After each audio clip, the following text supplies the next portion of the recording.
Greetings, good storytellers. I am the Artful Narrator, and it is my privilege to welcome you to learning the tropes of writing.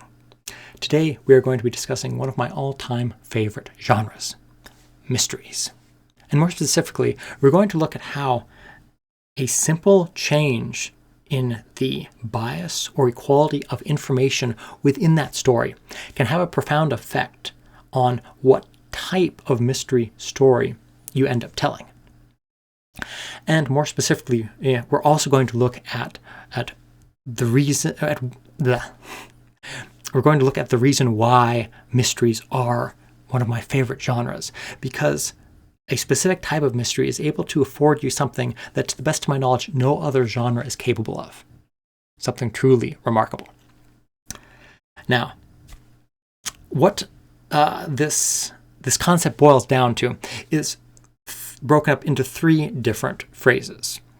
It is described as audience superior position, audience inferior position, and audience equal position. And what that describes is whether there is an equality or a bias of information between the detective and the audience. And we're going to first look at a case of audience inferior position, where the detective possesses more information than the audience. And by far, the paramount example of this comes in the legendary novels by Sir Arthur Conan Doyle about the original consulting detective, Sherlock Holmes. Now, in the Sherlock Holmes novels, told to us from the point of view of the wonderfully affable told to us from the point of view of the wonderfully affable Dr. Watson. And there is a separation between Holmes and us with our point of view from Watson. And this separation creates a freedom of movement where Holmes is able to come and go at will, to put on disguises and spy upon suspects or ferret out other clues while Watson is pursuing his own leads. And even in instances where Watson is privy to Holmes discovering something, we were able to see, Holmes stoop and examine some residue on the carpet, and we understand that it is significant, but without Holmes's insight, we do not understand its significance.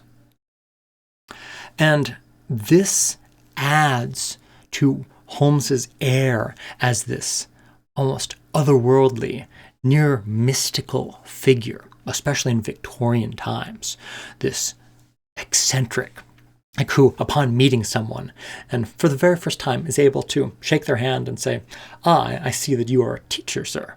And the man will be stunned and say, well, yes, I am a teacher. How did you know? And Holmes will just smile to himself knowingly.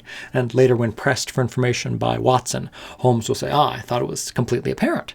And did you not see the man's sleeve? He had chalk dust upon it, a clear mark of a teacher.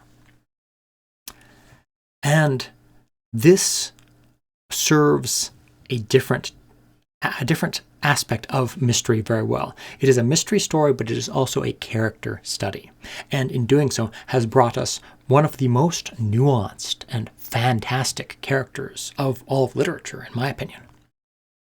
And this also works well with Holmes's personality, because he is someone who has an impish quality to him. He likes to wait until he has all the information fully worked out before he makes his, grand revelation. This is even, further highlighted in the Benedict Cumberbatch Sherlock TV series, where Watson describes Holmes as this diva that loves to have his big moment where he finally lays it all out and, solves the mystery.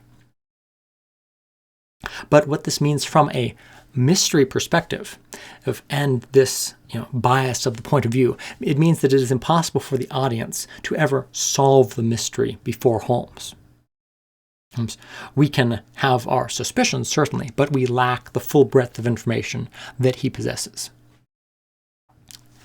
Then we go to the other side of the spectrum and now find ourselves in stories that possess an audience superior position, where the audience are able to have more information than the detective. And a specific subgenre of mysteries, as well as its own, genre entirely, but for the purpose of the subgenre of mysteries, that is very well served by this perspective is the thriller subgenre, where here there's mystery elements still, certainly, but at a point within the story, the audience becomes aware of the murderer's true identity, and the draw of the story changes from one of curiosity to dread and tension as we see that the detective is sitting there in the same room as the murderer, and we are horrified, wondering, the murderer can see that the detective is getting closer and closer, but does the detective realize the danger that they are in? And oh no, it looks like they're trusting in this person. It's stop, don't you understand? That person's the murderer. Get away, you need to escape. It ratchets up the tension and draws people in that way, and can create some truly wonderful stories. Wonderful stories that I will not list an example of, because I am not a fan of thriller-style stories. This is, no disrespect of them. It's just not my specific, it's not to my specific tastes. And I only use examples in these videos of media that I have both seen and either enjoy, respect, or that at least left a strong impression upon me. However, I can cheat slightly and use an example from a wonderful mystery called Knives Out. Now, I am going to be getting into spoiler territory for the first half of the movie, so I will have my hand up when I'm talking about spoilers, and when I lower it, you can then either unmute or fast forward to that point and resume. And hopefully the gist of the episode will still be clear to you.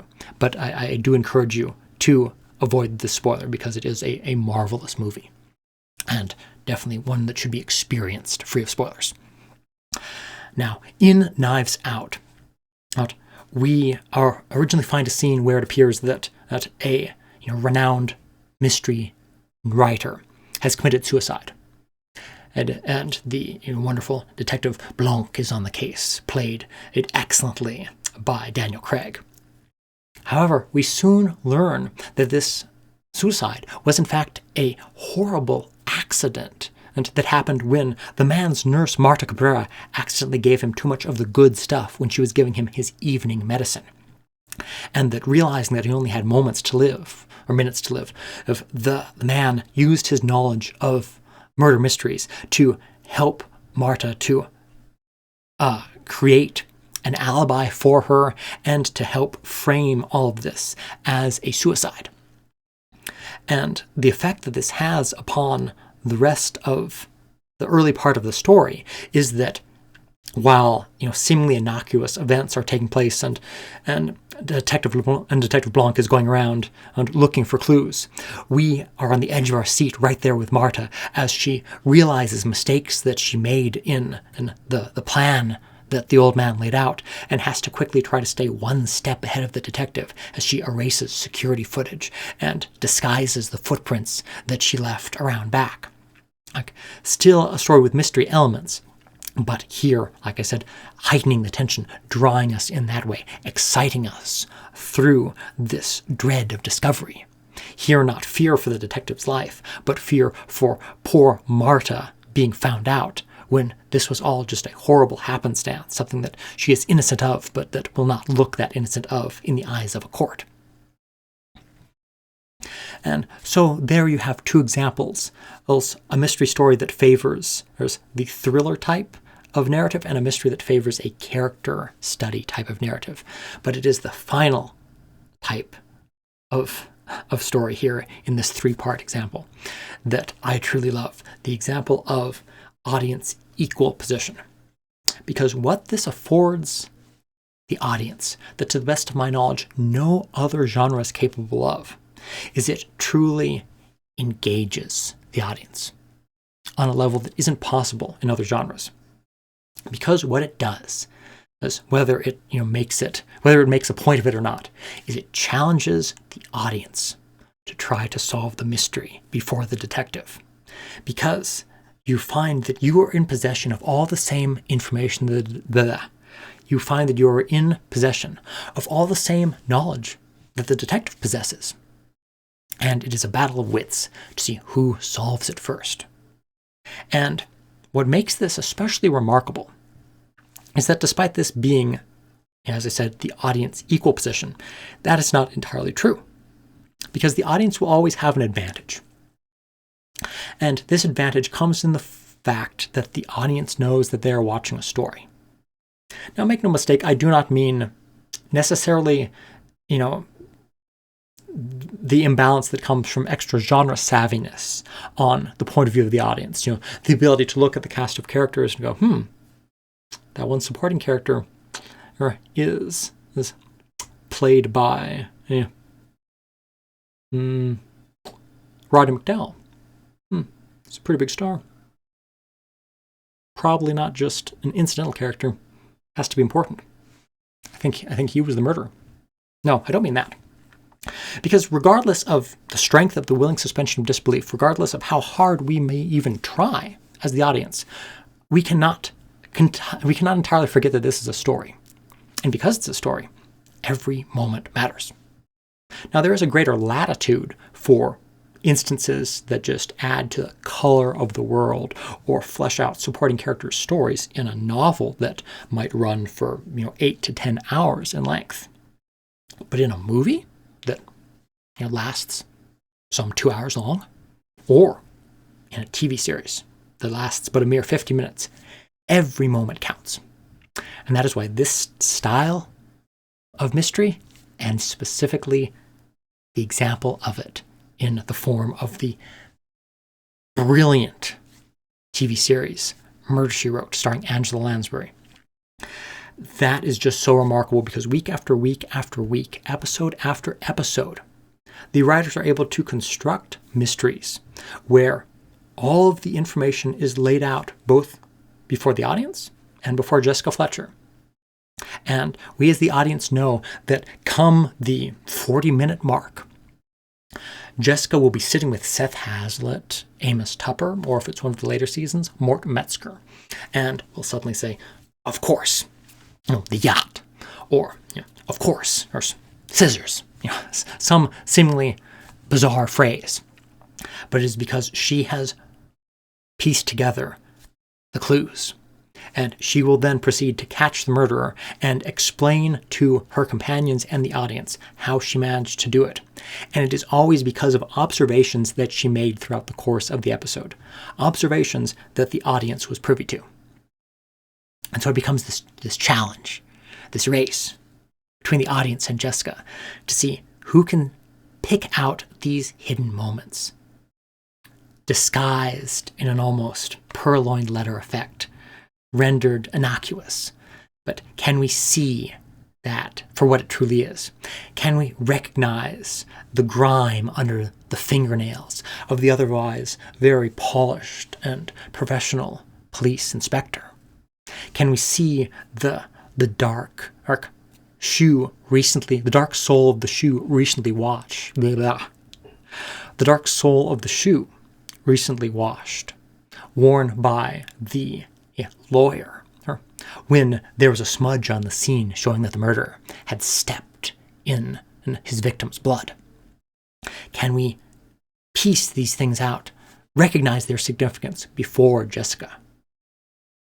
That participation, that ability to draw the audience in and challenge them is so marvelous to me. Yeah. And while certainly there can be audience participation in other stories, the audience trying to figure out, how's the hero going to get out of this one? What science are they going to use to fix this problem in Star Trek or something like that? There's not quite that same satisfaction that comes from mysteries that have that moment where, whether metaphorically or in actuality, all the suspects are gathered together. And the detective says, I suppose you're wondering why I called you here tonight. It's because we're going to identify who the murderer is. And this phenomenon is even described in an episode of Magnum P.I., where he is watching an all-night Agatha Christie marathon. And he says that he managed to figure out 6 of the murderers, while Miss Marple figured out all 8. That contest, more so if it is done in a group setting where you're able to gather around with the family and go, all right, who do you think did it? I think this and that, but oh, didn't you remember this clue here? No, it has to be so and so. That creates such a wonderful ability to excite the audience. And it's all the more remarkable because it is something that can only be experienced once. Perhaps 2 or 3 times if the same mystery is experienced years apart, after time has dulled the memory and the consumption of other wonderful stories has helped to wash away some of the significance of the different clues. And that is an area where some of the other variations of this use of perspective excel a little bit better. In the character study version of audience inferior position, the mystery is rendered equally enjoyable upon a second or third viewing because it does not require the mystery, the curiosity to keep you going. You are enjoying it because you are swept up in this wonderful adventure with your good friends Holmes and Watson. Or in the thriller, presumably you are still on the edge of your seat to some degree upon the second or third viewing. I don't know. I don't like thrillers. I would assume that's still probably the case. I don't know. But each one of these is brilliant in their own manner and can weave together some of the strengths of each other, but by choosing whether there is a bias or an equality in information. As you can see, it has a profound change on what type of narrative you end up telling. And there are, of course, infinitely more wonderful possibilities to diverge into different directions down the path of each of these different types of mysteries. And I hope to make episodes on some of those other options later so that we can continue to explore this genre that is so close to my heart. But in the meantime, I hope that I've given you some insight into this and some food for thought. Or as I normally say, thank you very much for watching.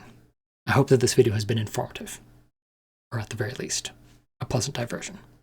Until next time.